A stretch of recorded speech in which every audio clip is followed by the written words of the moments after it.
ಮಹಿಳಾ ಬಿಲ್ ಸೋಲಿಸಿದ್ದಕ್ಕೆ ಪ್ರಧಾನಿ ನರೇಂದ್ರ ಮೋದಿ ಬೇಸರವನ್ನ ವ್ಯಕ್ತಪಡಿಸಿದ್ದಾರೆ. ಪ್ರತಿಪಕ್ಷಗಳ ಈ ನಡೆ ನಿರ್ಧಾರಗಳ ಬಗ್ಗೆ ಪ್ರಧಾನಿ ನರೇಂದ್ರ ಮೋದಿ ಅವರು ಬೇಸರವನ್ನ ವ್ಯಕ್ತಪಡಿಸಿರುವಂತದ್ದು.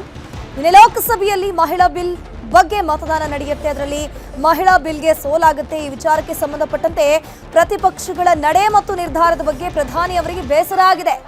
ಸಿಸಿಎಸ್ ಸಭೆಯಲ್ಲಿ ಕಾಂಗ್ರೆಸ್ ವಿರುದ್ಧ ಪ್ರಧಾನಿ ನರೇಂದ್ರ ಮೋದಿ ಅಸಮಾಧಾನ ವ್ಯಕ್ತಪಡಿಸಿದ್ದಾರೆ. ಇದೇ ವಿಚಾರಕ್ಕೆ ಸಂಬಂಧಪಟ್ಟಂತೆ ಇಂದು ರಾತ್ರಿ 8:30 ಸುಮಾರಿಗೆ ದೇಶವನ್ನುದ್ದೇಶಿಸಿ ಪ್ರಧಾನಿ ನರೇಂದ್ರ ಮೋದಿ ಭಾಷಣವನ್ನ ಮಾಡಲಿದ್ದಾರೆ. ಮಹಿಳಾ ಬಿಲ್ಗೆ ಸೋಲಿನ ಹಿನ್ನೆಲೆಯಲ್ಲಿ ಮೋದಿ ಅವರು ಜನರನ್ನ ಉದ್ದೇಶಿಸಿ ಭಾಷಣವನ್ನ ಮಾಡ್ತಾರೆ. ಕುತೂಹಲ ಮೂಡಿಸಿದೆ ಪ್ರಧಾನಿ ನರೇಂದ್ರ ಮೋದಿ ಅವರ ಮಾತು. ವಿಪಕ್ಷಗಳ ವಿರುದ್ಧವೂ ಕೂಡ ಕಿಡಿಕಾರುವಂತಹ ಚಾನ್ಸಸ್ ಇದೆ ಈ ಒಂದು ಭಾಷಣದಲ್ಲಿ. ಯಾಕಂದ್ರೆ ವಿಪಕ್ಷದವರು ಇಂಡಿ ಕೂಟ ಏನಿದೆ ಇವರೆಲ್ಲರೂ ಕೂಡ ಸೇರ್ಕೊಂಡು ಮಹಿಳಾ ಬಿಲ್ಲನ್ನ ಸೋಲಿಸಿದ್ರು ಅಂತ. ಪ್ರತಿಪಕ್ಷಗಳ ರಾಜಕೀಯ ಹಾದಿ ಇನ್ನೂ ಕೂಡ ಕಠಿಣ ಆಗಲಿದೆ. ಮಹಿಳಾ ವಿರೋಧಿ ಪ್ರತಿಪಕ್ಷಗಳ ವಿರುದ್ಧ ಹೋರಾಟವನ್ನು ಈಗಾಗಲೇ ಬಿಜೆಪಿ ಆರಂಭ ಮಾಡಿದೆ.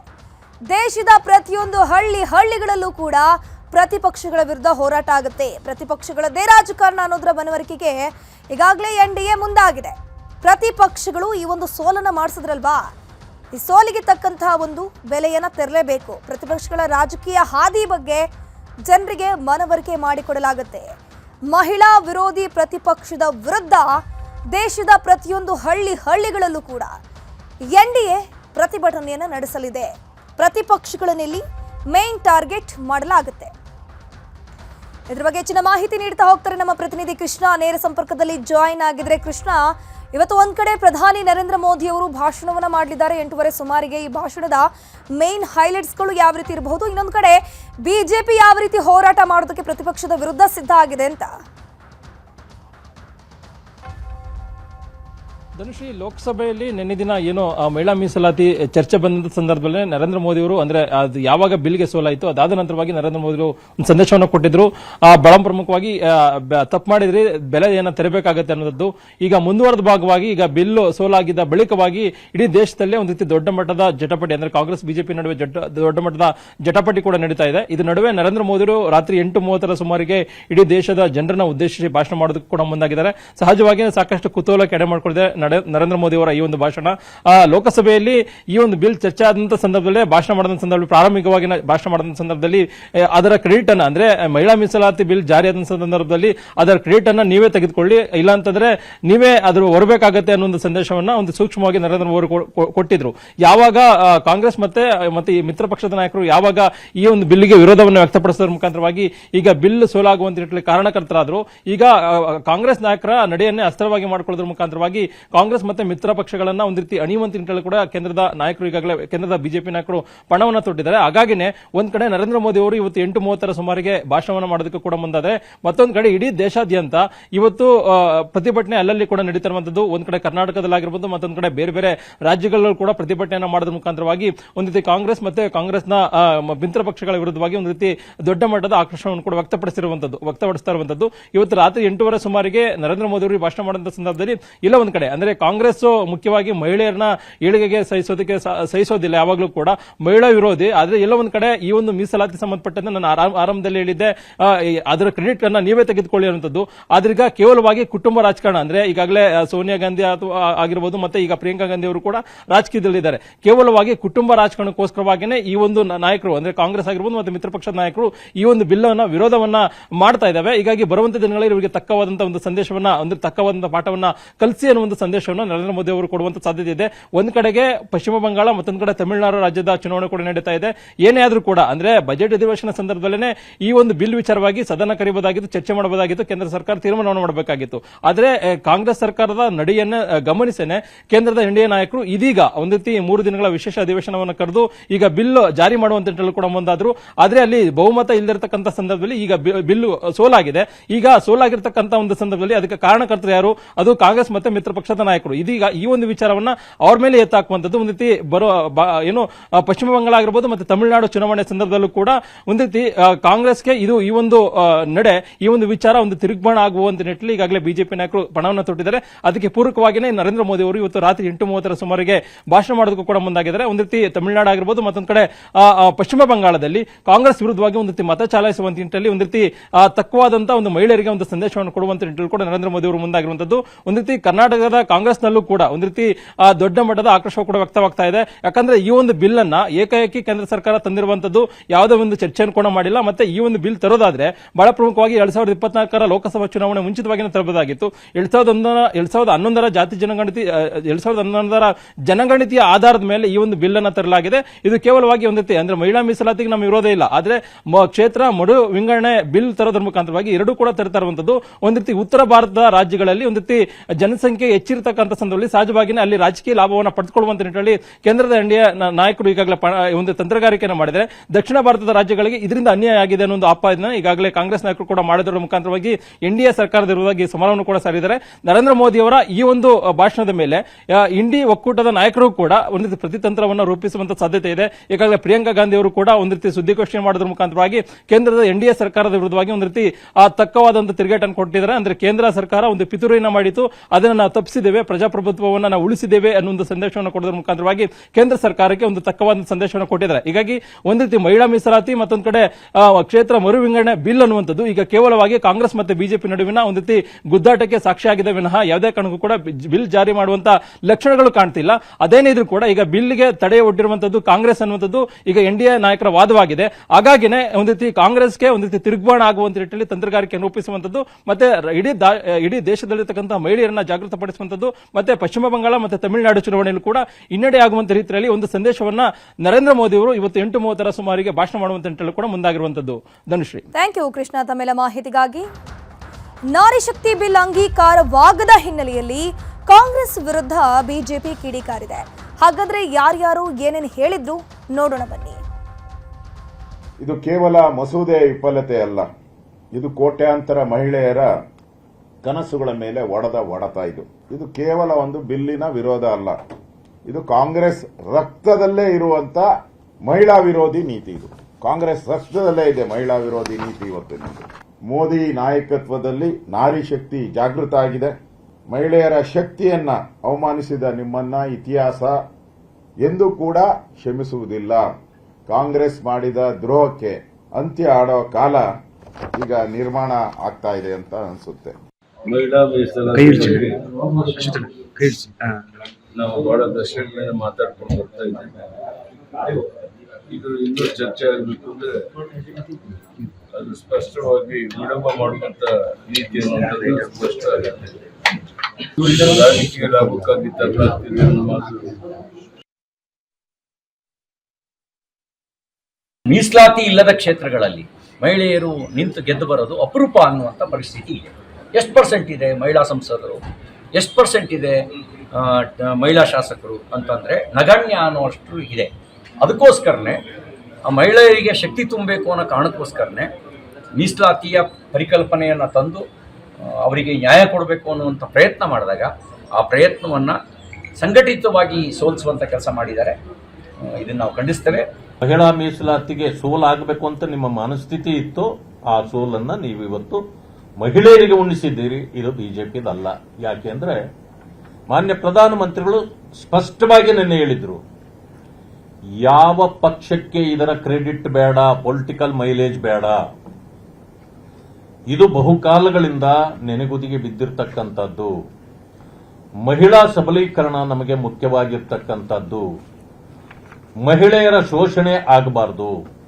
ಆದ್ದರಿಂದ ಅವರಿಗೆ ಎಲ್ಲ ಸಮಾನ ಅವಕಾಶಗಳನ್ನು ಕೊಡಬೇಕು ಅಂತಕ್ಕಂಥದ್ದು ಉದ್ದೇಶ. ಇನ್ನು ಸಂಸತ್ನಲ್ಲಿ ನಾರಿ ಶಕ್ತಿ ಮಸೂದೆಗೆ ಸೋಲಾದ ವಿಚಾರದ ಬಗ್ಗೆ ಬಿಜೆಪಿಯ ಮಹಿಳಾ ಮೋರ್ಚಾ ಅಧ್ಯಕ್ಷೆ ಹಾಗೂ ಉಪಾಧ್ಯಕ್ಷರು ರಿಯಾಕ್ಷನ್ ಕೊಟ್ಟಿದ್ದಾರೆ. ನೋಡೋಣ ಬನ್ನಿ.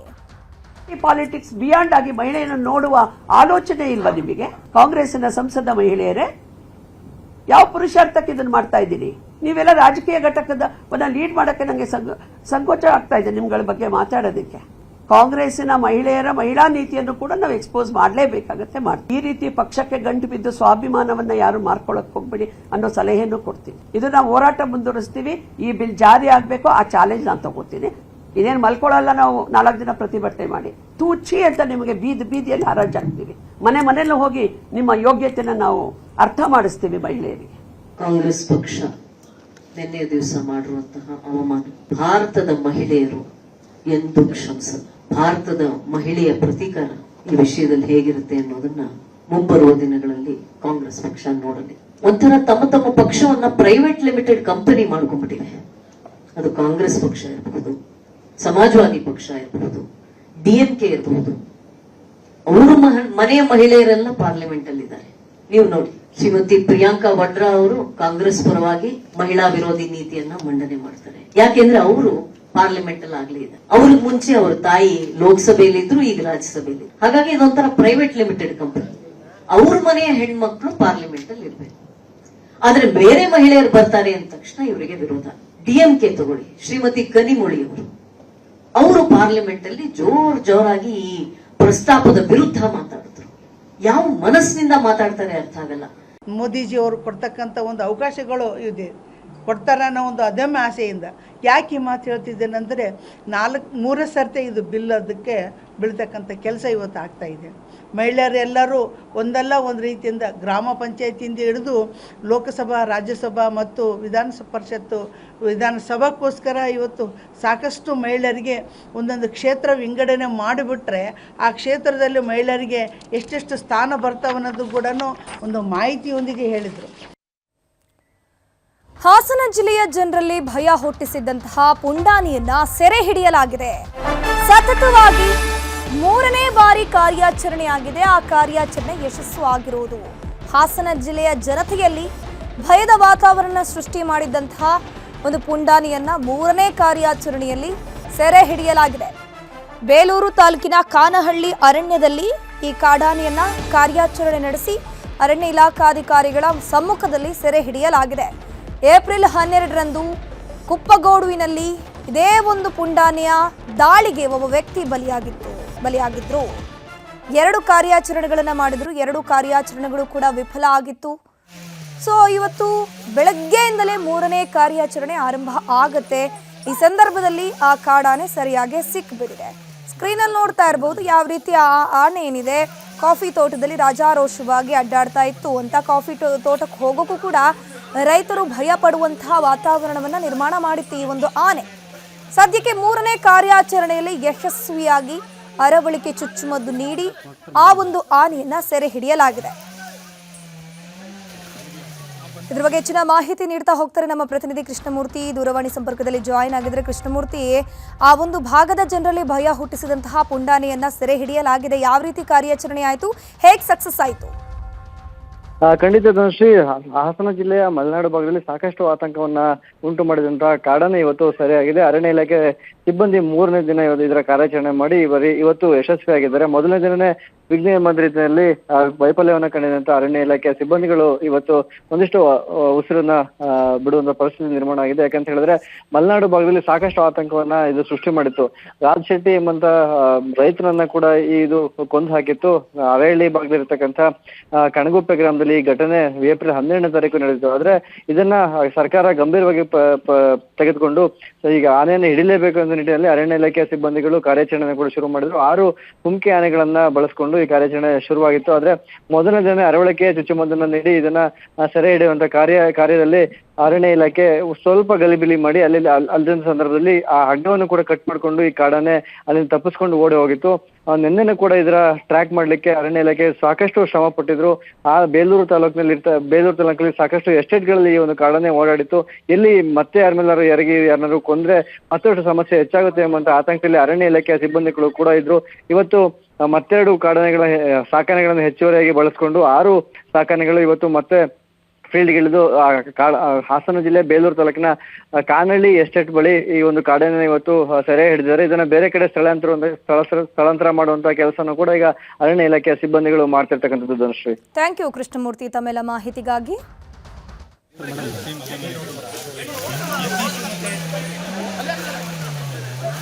ಗೃಹಲಕ್ಷ್ಮಿ ದುಡ್ಡು ಕೊಡೋ ರೀತಿ ನಮಗೂ ಕೂಡ ದುಡ್ಡು ಕೊಡಿ. ಗ್ಯಾಸ್ ಸಿಗದೆ ಪರದಾಡ್ತಿರುವ ಆಟೋ ಚಾಲಕರ ಕೂಗಿದು.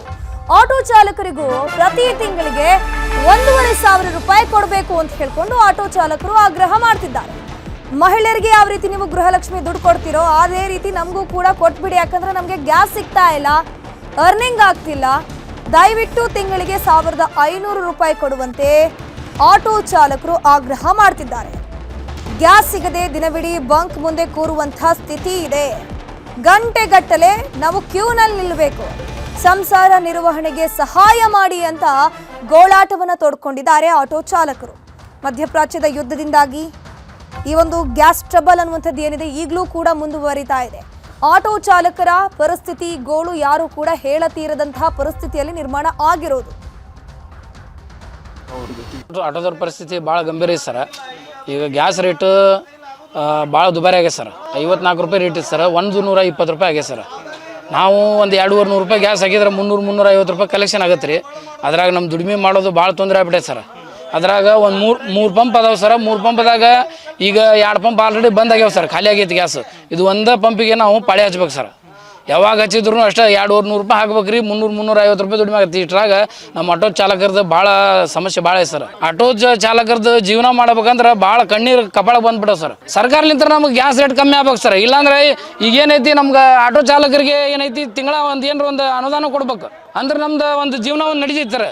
ಯಾವ ರೀತಿ ಕೊಡ್ಬೇಕಂದ್ರೆ ಈಗ ಹೆಣ್ಮಕ್ಳಿಗೆ ಏನೈತಿ 2,000 ರೂಪಾಯಿ ಕೊಡಾಕತ್ತಾರಲ್ರಿ, ನಮ್ಮ ತಿಂಗಳ ಒಂದು 1,500 ರೂಪಾಯಿ ಆಟೋ ಚಾಲಕರಿಗೆ ಹಾಕ್ಬೇಕು, ಸಹಾಯ ಆದಂಗೆ ಆಗುತ್ತೆ. ಅದೇ ರೀ ದುಡಿಯೋದು ಬರೀ ಗ್ಯಾಸ್ ಹಾಕೋದು ಆಗ್ಬಿಟ್ಟೈತಿ. 10 ರೂಪಾಯಿ ಸಹ ಫಾಯ್ದೆ ಇಲ್ಲ, ಏನಿಲ್ಲ. ಹೆಣ್ಣು ಮಕ್ಕಳು ಉಪವಾಸ, ಶಾಲೆ ಮಕ್ಕಳದು ದೊಡ್ಡ ಸಮಸ್ಯೆ ಐತೆ ರೀ. ನಮ್ಗೆ ಎಲ್ಲ ಜೀವನನ ಸಮಸ್ಯೆ ಐತಿ. ಬಂದಾತಂದ್ರೆ ಮತ್ತೆ ಎಲ್ಲ ನಾವು ಕೂಲಿ ಮಜೂರಿಗೆ ಹೋಗ್ಬೇಕ್ರಿ, ಇಲ್ಲಾಂದ್ರೆ ಉಪವಾಸ ವನವಾಸ ಬೀಳೋದು. ನಮ್ಗೆ ಯಾರು ಕರ್ಕೊಂತಾರೆ ನಮ್ಗೆ ಈ ವಯಸ್ಸಿನಾಗ? ಈ ಬಾಡಿಗೆನು ಎಲ್ಲ ಭಾಳ ಸಮಸ್ಯೆ ಐತಿ ಸರ್. ಜೀವನನ ಸಮಸ್ಯೆ ಐತಿ ಮನುಷ್ಯ. ಸರ್ಕಾರಕ್ಕೆ ಅದ ರೀ ಏನು ನಮ್ಗೆ ನೋಡ್ರಿ ಪರಿಹಾರ ಕೊಡ್ರಿ. ಏನಾರ ಸ್ವಲ್ಪ ದುಡಿಮೆ ಇದು ಗ್ಯಾಸ್ ಕಮ್ಮಿ ಮಾಡಿಸ್ರಿ, ದುಡಿಯೋಕೆ ಒಂದು ಅವಕಾಶ ಕೊಡ್ರಿ ನಮ್ಗೆ ಬಡವ್ರಿಗೆ. ಇದೋ ಒಂದು ಪಂಕ್ನಾಗ ರೀ, ಮತ್ತೆ ಎಲ್ಲೆಲ್ಲಿ ಇಲ್ರಿ ಗದಗ ಬಿಟ್ಟಿಕೆರೆಗೆ ಎಲ್ಲ ಪಂಪ್ ಬಂದಾದ್ರು ರೀ, ಎಲ್ಲ ಬಂದಾದ್ರು ರೀ. ಕ್ಯೂ ಹಚ್ಚೆ ತೊಗೊಂಡು ನೋಡ್ರಿ, ಇದೇ ಪಂಪ್ನಾಗ ಇವತ್ತು ಒಂದು ದಿನ ಆಗತ್ತಂದ್ರೆ ಕ್ಯೂ ಹಚ್ಚೆ ತೊಗೊಂಡೋದು ಬರೋದು ರೀ.